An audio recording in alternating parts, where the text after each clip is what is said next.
Your time is running out. Do this before it's too late.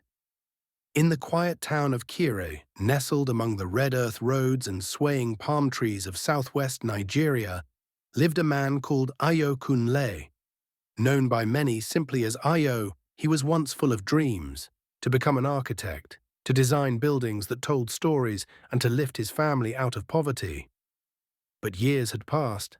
Ayo was now 42, selling building materials in his father's old shop.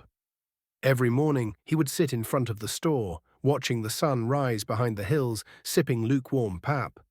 His dreams, locked in a box he buried long ago. One rainy afternoon, an old schoolmate, Femi, stopped by in a black SUV. Femi had just returned from Lagos, where he owned a successful real estate firm. They hugged, laughed, and caught up. But when Ayo told Femi how he almost studied architecture, there was silence. Femi looked at him and said, "Ayo, you were the best among us. Why did you stop?" Ayo sighed. Time passed. I got busy. Things got hard. Femi leaned in. Time didn't pass. You let it. You're still breathing. You're still here. But for how long? That night, Ayo couldn't sleep. He sat outside under the stars, listening to the distant beat of talking drums from a nearby festival. He remembered his grandmother's words: "Akoko nlo, sugbon eni tobalo, akoko reda abu kun ara re," meaning, time is going, but whoever uses their time well will be full of praise. The next morning, Ayo did something he hadn't done in 20 years.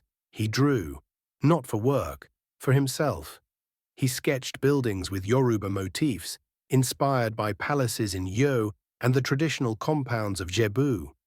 1 month later, he enrolled in a part-time architecture course in Ibadan. It wasn't easy. He was the oldest in his class, but he was also the most focused. Today, Ayo is known as the culture architect. His work blends tradition with modern design. He's spoken on radio, been invited to TV stations in Lagos, and even helped redesign a historical site in Osogbo. His only regret? Waiting so long. Your time is running out. Start today. Start small, but start. Because the world is waiting for your gift, and akoko oduro de enikeni, time waits for no one. If this message fired you up, don't just watch, take action. Hit that subscribe button and join a growing tribe of bold minds chasing greatness.